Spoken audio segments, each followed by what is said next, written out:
Hey everybody, welcome back, and big hello to all my friends in the YouTube comic community. Uh, this is something a little bit different than you're used to seeing from me. And this is actually a video that I've been wanting to do probably since I first got on YouTube, probably 4 years ago. And I don't know why I've waited around until now. You know, I waited this long to get around to it, let me say. But actually, this stuff I'm going to show you is like I guess it's one of the most beloved runs of books that I have in my comic collection, even though it's not really a comic book. And I know, like me, and I found this out, over the time that I've been on YouTube, there are a lot of fans of comic book history. Myself being one, I know a lot of other guys are, like Nick and Damien and Hans and John and Hippie and Scott. There's just a ton of guys out there that love just comic history. And me being a kid, when I first started out reading comics, I was more of a DC guy. So when I discovered this, I thought it was a really big deal, even though in my mind I really couldn't afford to buy this book because when it came out it was like $1.50, and back then, whether comics were 20 cents or 25 cents or 100 pages, that's 4 to 6 to 7 comics I could have got for that price, so it's kind of hard for me then, in my young 10-year-old mind, to justify getting this book. But I did. I sent out for an issue, and I just read it and read it and read it and read it, and later on I regretted not getting every one of them when I was a kid.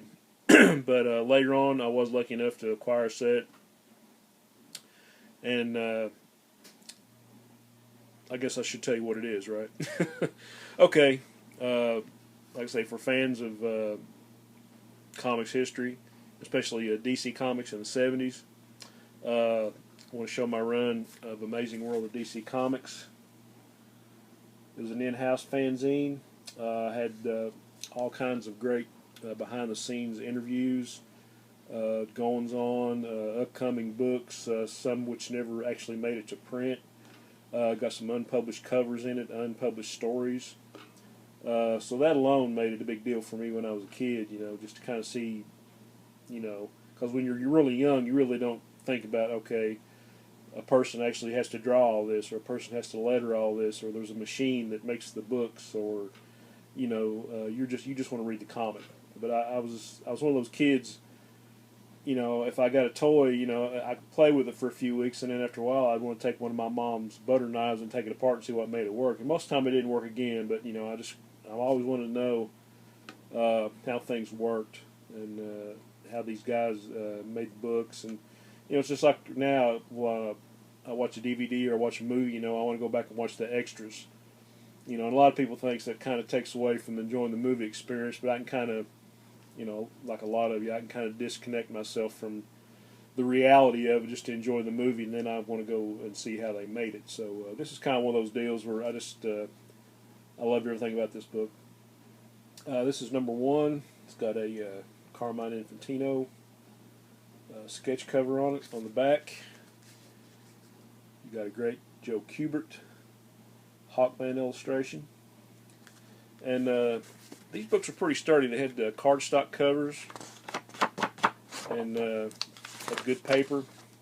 And I've got a couple issues of the Marvel fanzine. They had foam. I know a lot of you guys know what I'm talking about there. And it was made a little bit cheaper than this. And not to knock Marvel or anything. It had had some really great articles and stuff in that too. But I was just always kind of fond of this one. There's some great photos of George Reeve and Noel Neal behind the scenes on the Superman set. I'm probably going to have to split this up because I'm going to talk about a lot of this stuff, so I'll have to split it up in maybe 2 or 3 videos. Like I say, there's a lot of great interviews in here. Here's one with Joe Kubert. And as you can see, it shows a lot. Got some black and white reproductions of a lot of the covers he did for DC. And as a lot of you know, again, I'm a huge Kubert fan. Let's see, it's got some more stuff with Joe. And this is 1974, so he's still pretty much had some dark hair going on there. But a great interview with Joe. Like I said, lots of great illustrations.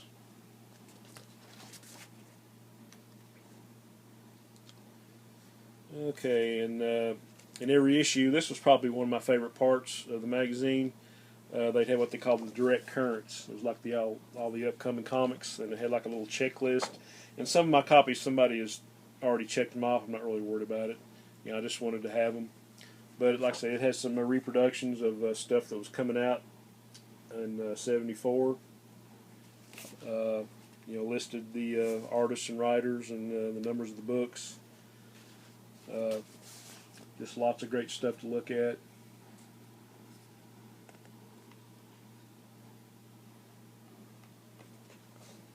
I think one of my goals a few years ago after I got this set was like, okay, I want to get every book that is pictured in these magazines. And pretty much I think as far as the DC, you know, I believe I have got it because I'm a big fan of the DC stuff from the 70s. They're at the top, they're advertising some of the Treasury editions coming out.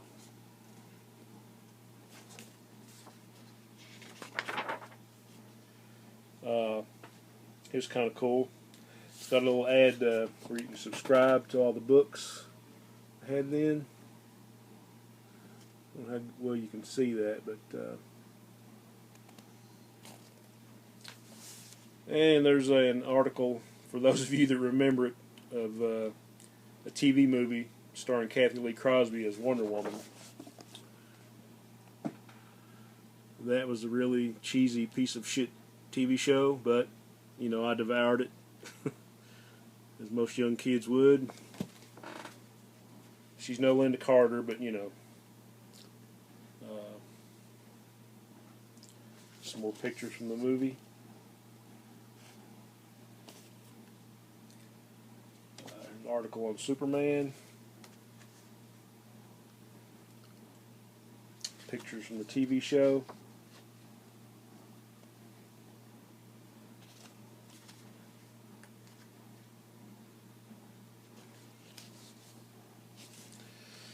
Okay, and it's got a page that's introducing some of the guys that started working for DC.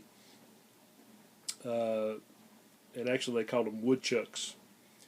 And you see some early pictures of Paul Levitz, E. Nelson Bidrill, Saul Harrison. There's a young Paul Levitz at 17. Some more guys that worked for DC.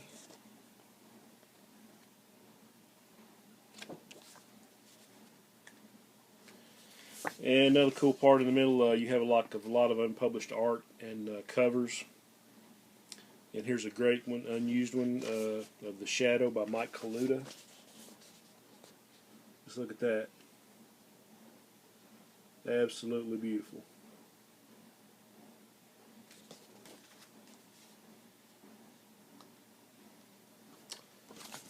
Okay, I'm seeing this is going to run long because I probably am going to have to split it up into 2 or 3 videos. There's some more articles about rimming some of the old comics.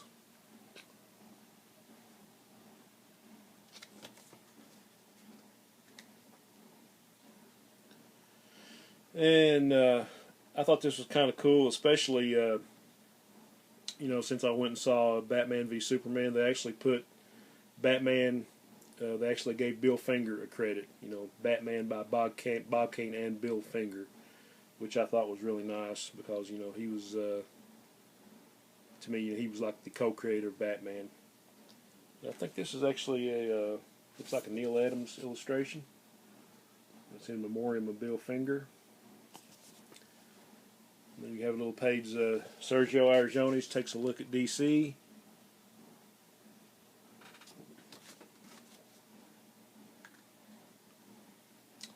I have a letter column.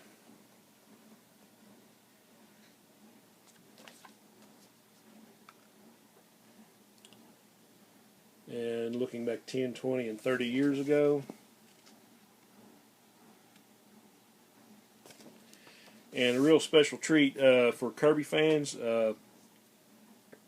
guys that remember the two black and white magazines he put out for DC, in the Days of the Mob and Spirit World, this has got an unpublished story, which was actually going to be in issue 2 of Days of the Mob, called Murder Incorporated, by Jack Kirby and Mike Royer. Just some beautiful, beautiful black and white Jack Kirby art. So for you Kirby fans, here's an unpublished gem.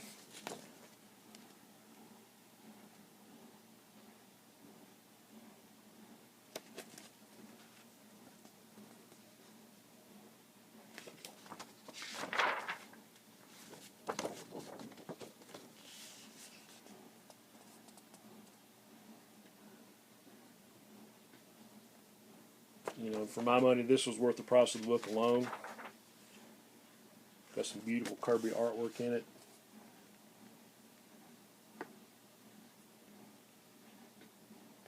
And it just kind of makes me wonder just what Jack could have done with some more stuff like this. I mean, it was just amazing. Okay. And there's some also some articles on how a comic is made.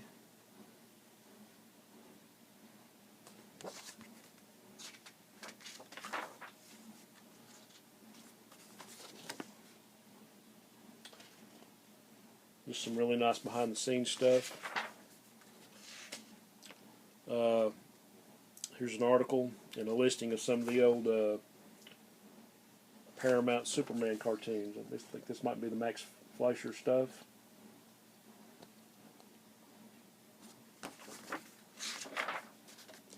A puzzle in the back. So, issue 1. Okay, issue number 2. It's got interviews with Carrie Bates and Elliot S. Magan, an unpublished Golden Age Wonder Woman story, an article on the DC Comic Mobile, a Superboy TV show, and it's got a great Kurt Schaffenberger cover.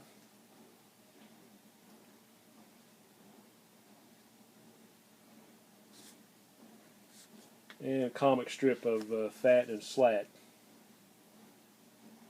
Some really cool Golden Age stuff.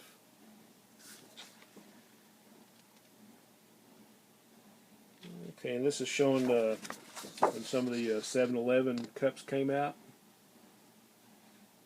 You guys remember those? Okay. Pictures of Carrie Bates and Elliot Magan.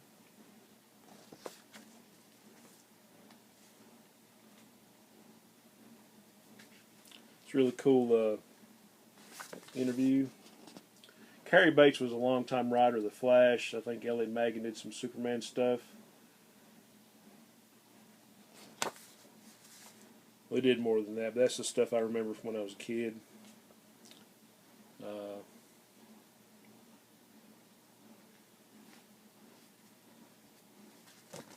Here you have a picture of a young Michael Uslan, however you pronounce his name, who turned out to be a big name in the Batman movies. Okay, this was I guess a Superboy show that was going to come out and didn't.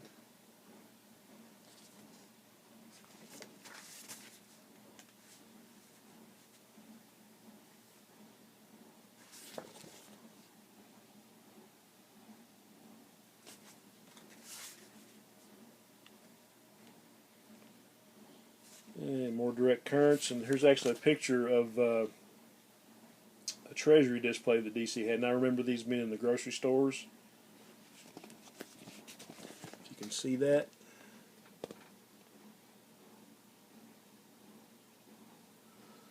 So when I went to the grocery store with my mom and my sister, it was like, okay, you can get 4 comics or 1 treasury. So that was a hard choice a lot of times. Like I say, more great black and white cover repros of stuff coming out then.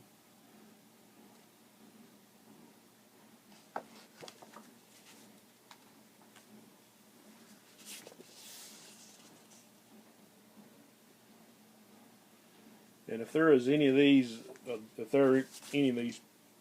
excuse me, pictured that I don't have, it would Probably very few. I was just I got into Marvel a little later on, but when I first started, I was a DC fanatic. So I picked up everything I could.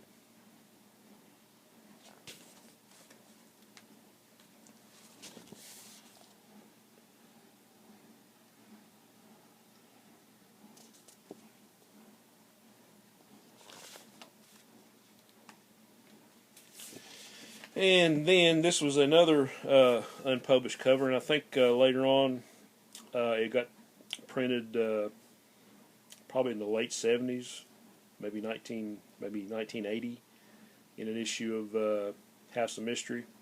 Back then, it was an unpublished cover for House of Mystery by Bernie Wrightson.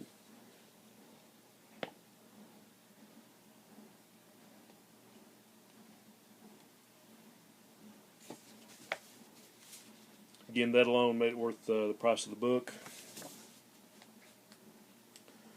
Some more articles. Another in memoriam, Leo Dorfman, one of the longtime DC employees. And more about how a comic's created by Paul Levitz. You got some thumbnails on the script.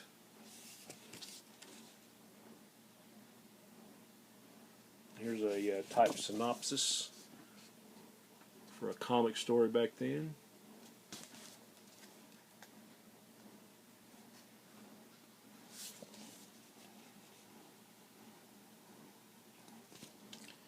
And we have an unpublished Golden Age Wonder Woman tale. Very cool.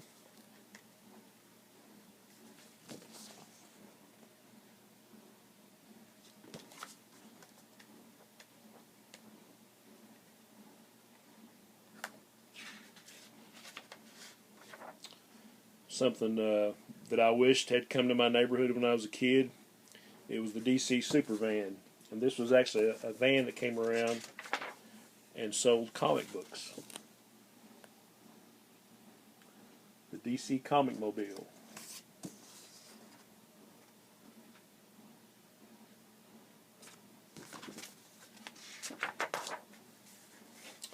And more puzzles in the back. Issue 2. Okay, moving on to issue number 3. Great Joe Kubert cover with the giant stone head of Julius Schwartz. And you have a Carmine Infantino illustration on the back.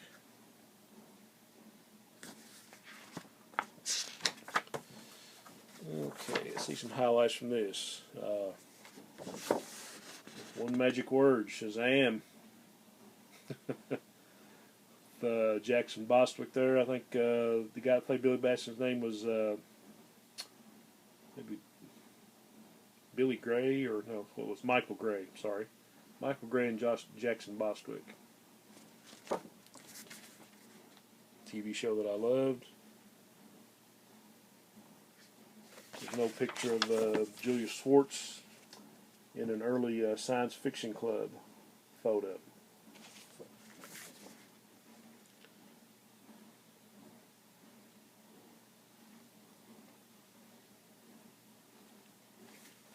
And Julius Schwartz, for a lot of you don't know, was actually Ray Bradbury's agent at one time.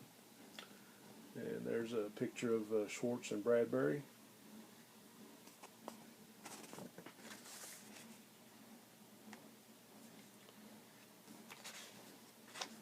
There's an illustration of Schwartz by Gil Kane.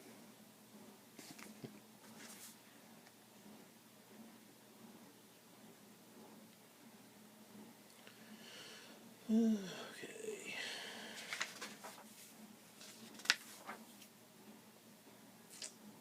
There's some more articles about Schwartz and the titles that he edited while he was at DC.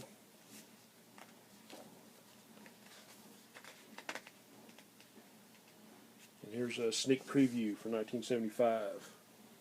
It's a great illustration of Tor by Joe Kubert.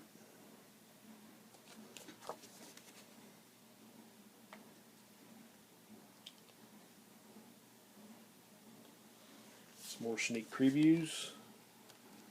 Justice Incorporated, Atlas, and the Joker. If you guys remember his comic.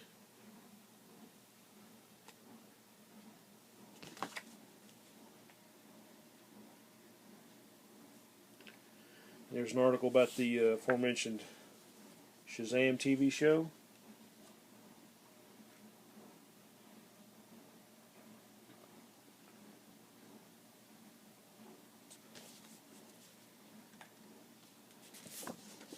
And this is one for my buddy John, Dr. Von Chilla.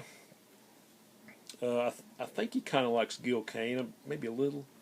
But here's another unpublished cover. I think this was, I think Neil Adams did the one that was published. It was actually number 3 of the comic series from Beyond the Unknown.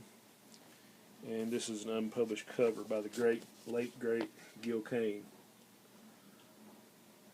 Just beautiful.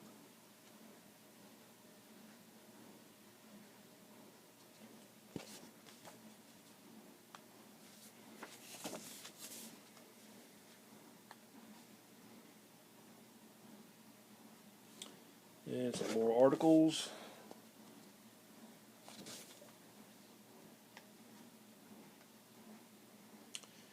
And we have an unpublished Golden Age Green Lantern story in the back.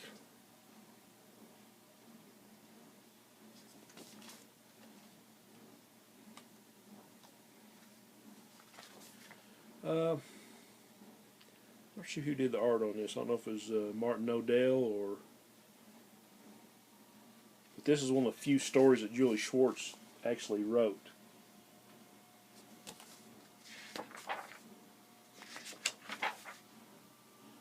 Some great Golden Age Green Lantern action going on there.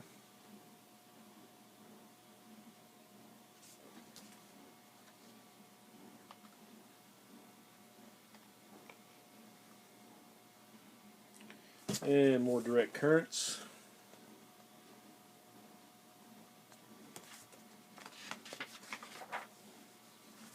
Like I say, probably my favorite part of the whole magazine.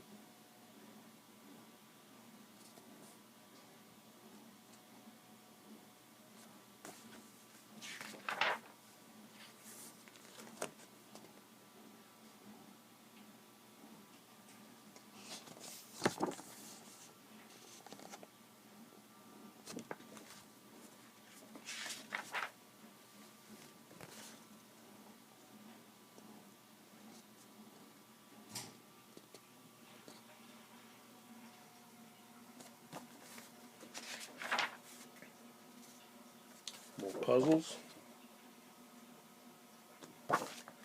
Okay, issue number 3. Issue number 4, this is probably a little bit higher priced than some of the other copies if you're trying to buy it now. This is the All Batman issue, covered by Jerry Robinson.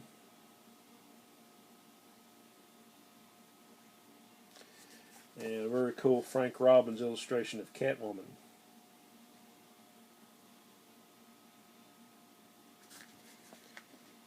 Okay, great photo. Burgess Meredith, Frank Gorshin, and Cesar Romero from the old Batman TV show.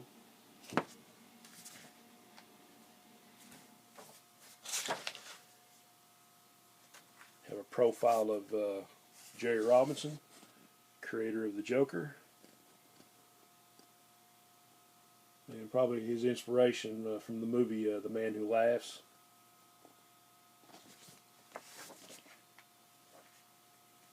Some early Detective Comics covers. Really cool article.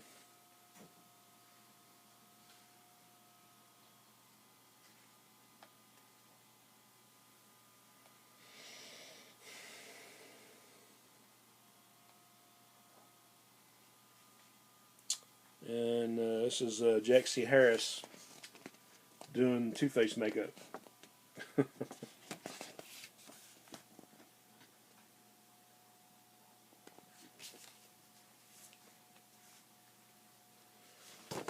Currents. There's picture stories from the Bible with that great Joe Kubert cover, one of my favorite treasuries, and a reprint of All-Star 3, which I believe I just upgraded that one. Yeah.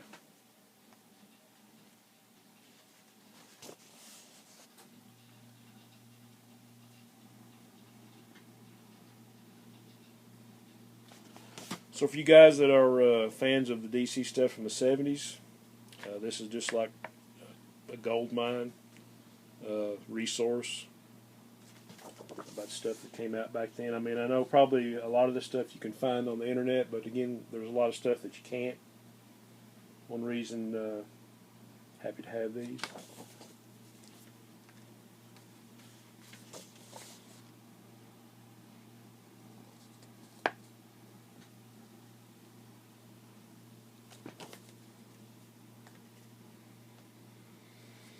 Okay, and I'm not sure, but this is probably another unpublished cover from Batman. Very cool.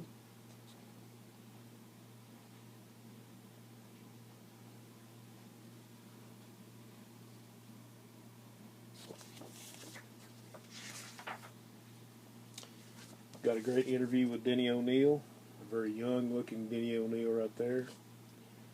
Some of the stuff he did for DC in the 70s. And he did do other stuff besides Batman and Green Lantern.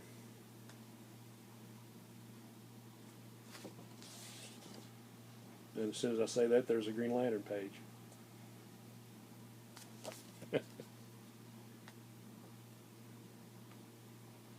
Okay, and in the back, you have a syndicated strip from 1970 of Batman by Bridwell and Al Plastino. So the last several pages are all the Batman newspaper strip.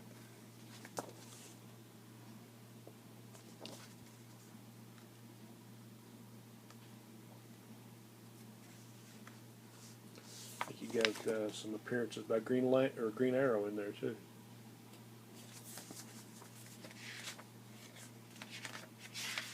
Okay. Cool little article about the Batman TV show. Some pictures of the villains there.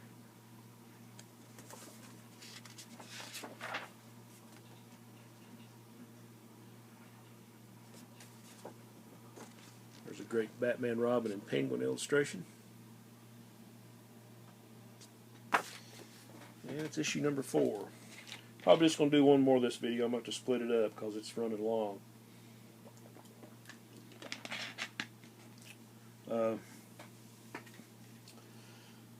But this is the first issue of this that I ordered when I was a kid, and it's actually in really good shape.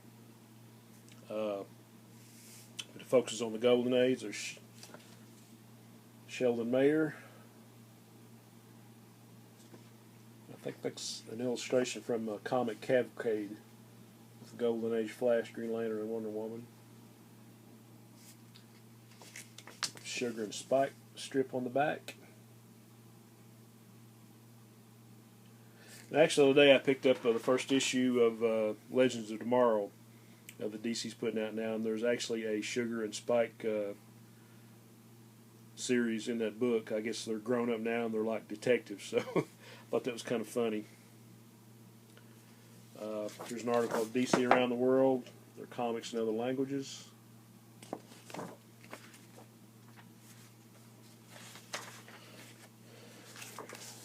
There's a great article about the Golden Age. There's a great picture of Sheldon Mayer.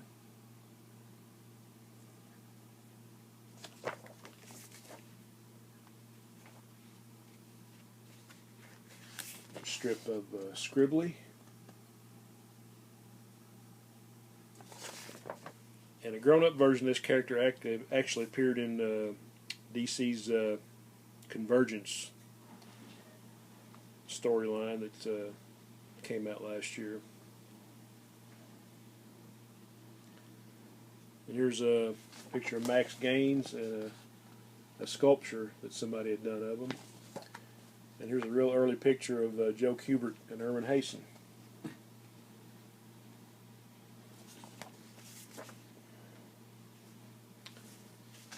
More Sugar and Spike.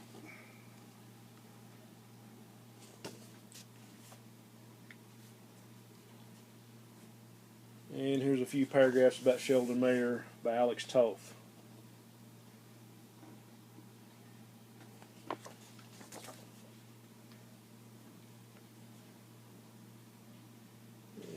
And a little article about Julie Schwartz.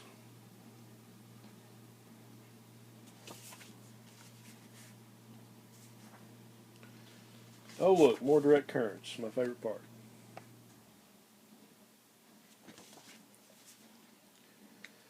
And even though I've got probably 95% of these books, I still get a charge out of looking at this. Because I know how I felt when I was a kid, and I saw, what stuff was coming out. Because there was no such thing as previews or the everybody knows this. Back in the 70s, all you had were the comics, and if you were lucky enough to get something like this in the mail, really got your juices going.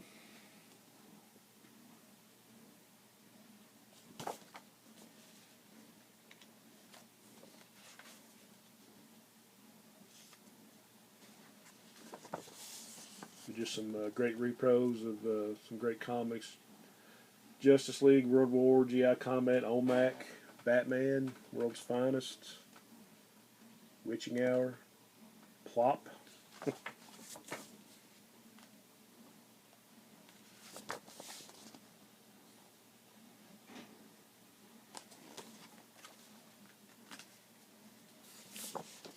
And have a centerfold of another Golden Age character, Hop Harrigan.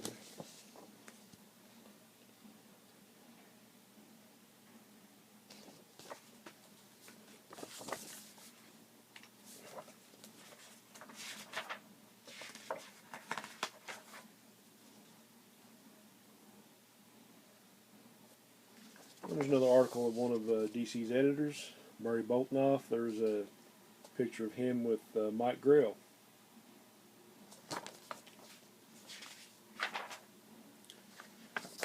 Some of the books he's edited. Some more black and white repros. Sorry.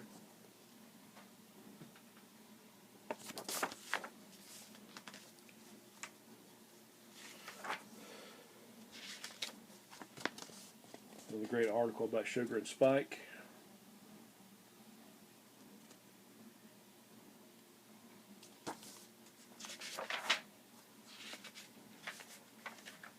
And here's a look at a cool little series that was in Mystery in Space, probably in Strange Adventures, Space Cabbie.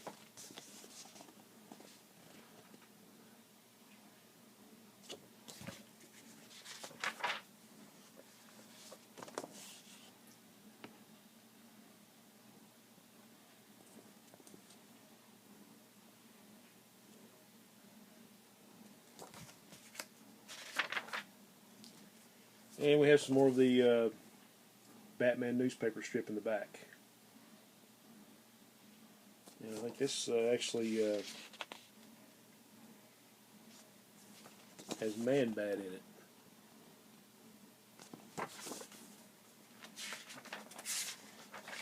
And more of the same throughout the rest of this issue. Like I say, I knew these were going to run long. With a puzzle in the back. First 5 issues, only 12 more to go, so I'm probably going to have to break this up into 2 or 3 more videos. But anyway, for you guys that stuck around, I'm glad you stuck around, and anybody that's interested. But anyway, hope you enjoyed this as much as I enjoy showing them. Probably not going to be uploading any more videos tonight because it's getting really late, but I'll probably be putting a couple more up tomorrow. So, like I say, for you guys that stuck around, I appreciate it, and hope you enjoyed it. And until next time, onward and upward.